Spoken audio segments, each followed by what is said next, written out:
The Minnesota Timberwolves, over, I would say, the last decade, have been a dumpster fire, and in my opinion, been the worst franchise in the last decade. I know the Sacramento Kings have not made the playoffs, but with this Wolves team having four first overall picks on their roster, with that being Karl Anthony Towns, Andrew Wiggins, Anthony Edwards, and of course, the best first overall pick ever, Anthony Bennett, that team should be good. They, of course, made the playoffs in 2018 with Jimmy Butler after making a blockbuster trade, trading away All-Star Zach LaVine, Larry Markkinen, and Chris Dunn. And in 2021, they are just awful, even with all this young talent. And today, I'm going to be giving you my opinion for how to fix the Minnesota Timberwolves. So I would like to say that this is an unscripted video, so I'm just speaking what's on my mind, and let's get right into it.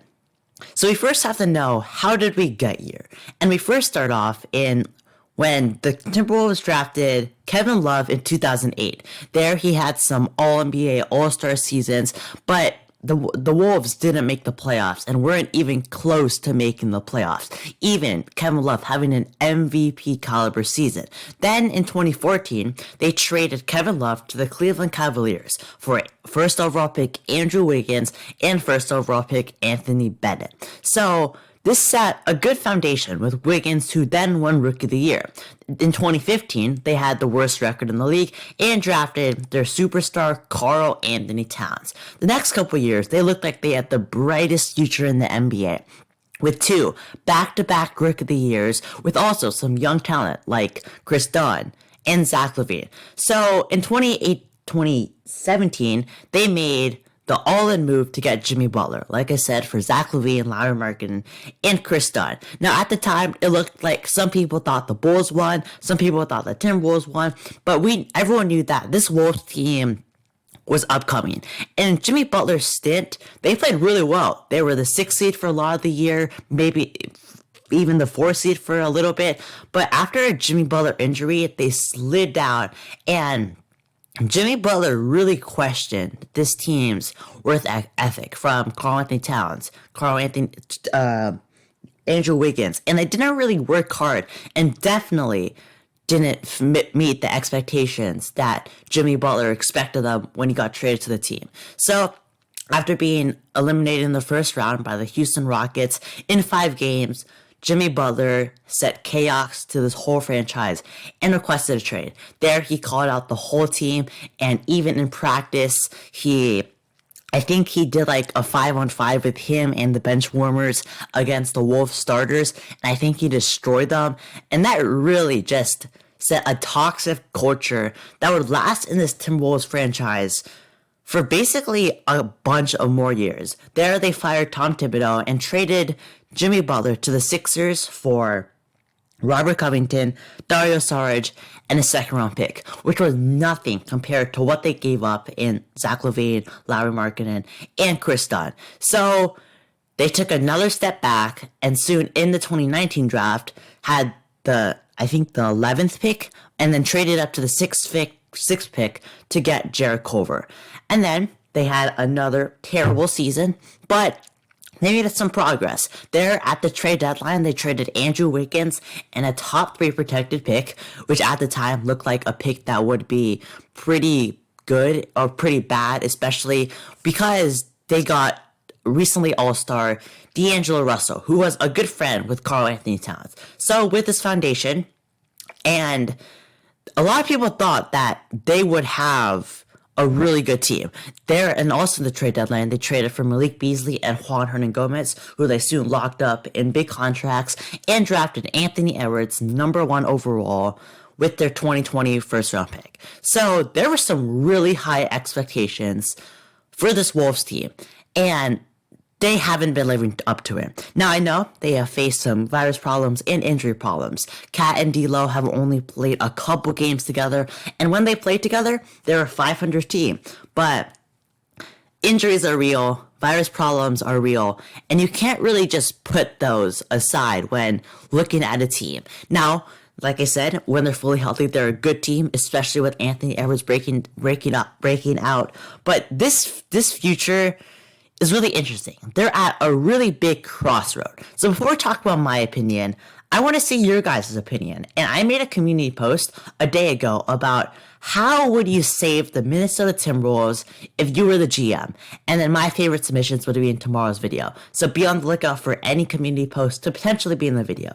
So the first one comes to us from Ved Ed, and he says, create a time machine and go all the way back to 2008 and draft all the superstars that they need for a rebuild. So yeah, so I forgot about that they didn't draft people like Steph Curry. They drafted Ricky Rubio and what's his name?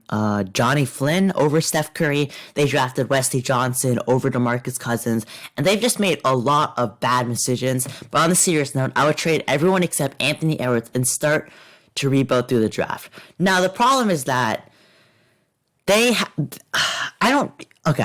kind of weird to go in a rebuild. Now, you don't like this team, then go in another rebuild.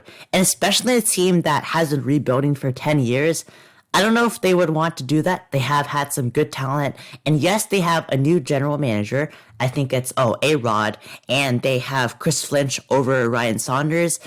I don't know if that's the right move. Now, building through the draft, that's an interesting one because, like I said, they traded their pick, top 3 protected. So if that goes to the Warriors at 4, they're at a big problem, but I will talk about that later. Next one comes from Yari, and he says, I would make no changes and run it back with everyone healthy.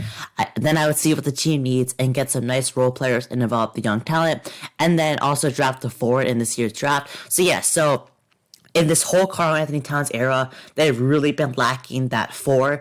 They've had Dario Saric, who doesn't really work with him, and like they have Juan Hernan Gomez right now, who isn't the long-term piece, and definitely a forward would be really big. Now, I know they have Jaden McDaniels, who has been really surprising this year, but I see him more as a 3 because I think he's pretty skinny, but I guess he can run the 4.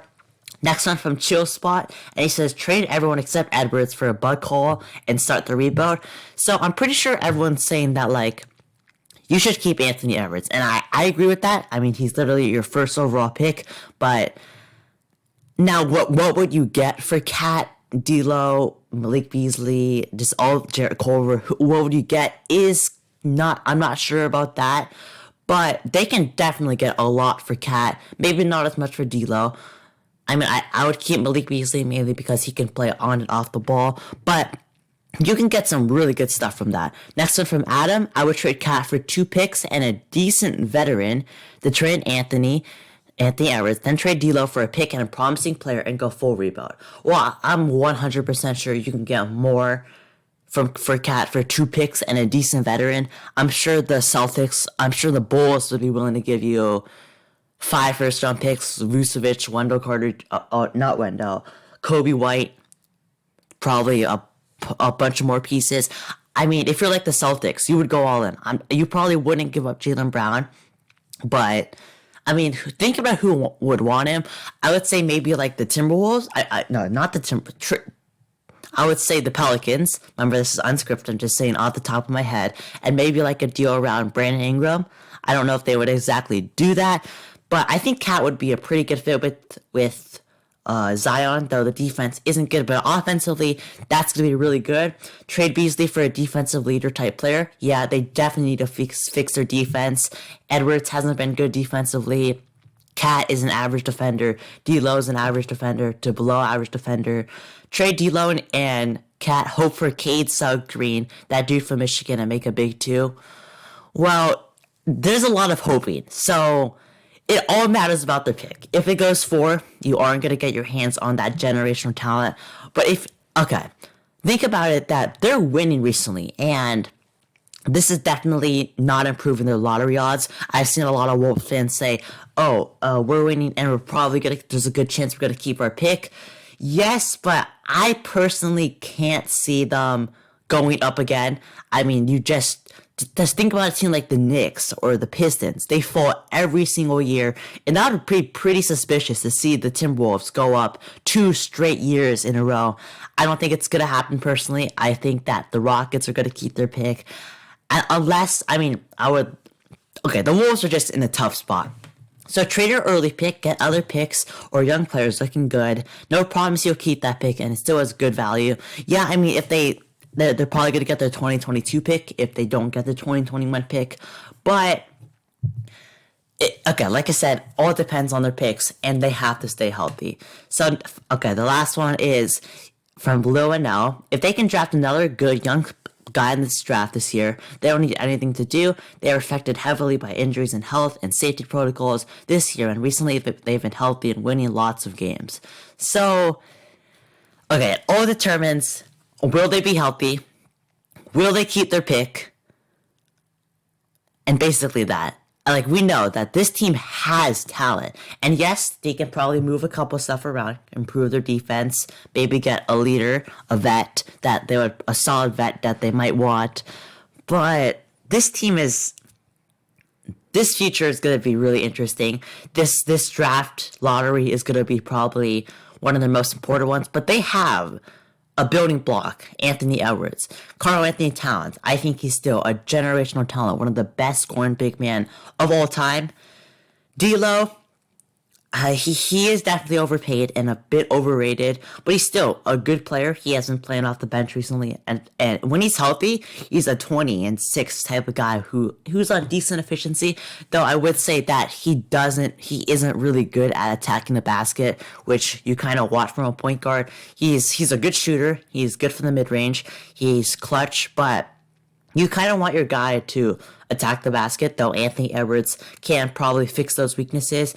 Now, okay, this Wolves team, I don't know so personally, what would I do? Like I said, it all depends on this first round pick. So say they don't get their pick. I think I would make a blockbuster move. They have a new general manager. I don't know if anyone would be willing to take D'Angelo Russell. A lot of teams would want Cat. I would not trade Cat personally, but you build around Edwards. If you don't get your pick, I mean, maybe you run it back. Maybe, because we know this team can win. But okay, let's say if they do get their pick and they add a Cade Cunningham, a Jalen Green, a Jalen Suggs, I think you try to move on from D'Angelo Russell. I mean, I don't know who would want that, but if you have a team of Cade Cunningham, so that's Jalen Suggs, Anthony Edwards, Malik Beasley. Now, like I said, you do have to find that 4. And just thinking about free agency, I mean, there's maybe somebody like, John Collins. I don't think they can get him. And defensively with Cat, that probably won't be too good. But they have to fix their 4, determine the future of Cat and D'Lo, get defense. I think this can be a playoff team. Now, of course, the West is so tough, especially with the Thunder potentially entering playoff contention in the next couple years. The Grizzlies, the Warriors are still going to be there. The Blazers, and those teams are probably going to be ahead of the Wolves. But if they can make smart moves, if they can draft well, if they can develop their young guys, I think they have a decent coach right now. He's been doing a lot of action around Karl-Anthony Towns, while in Ryan Saunders, Edwards was taking more shots than Cat, which should not be happening. But I think this coaching is much better, and it's definitely not the future as we expected in last year, 5 years ago. But they still have young talent and can compete in the next couple years. But it all depends on a lot of circumstances. So that being said, that's going to be my thoughts on how to fix the Minnesota Timberwolves. I kind of went on a rant, but just talking about what's in my head. And so if you like these videos, make sure to drop a like, subscribe, and I'll see you on next time.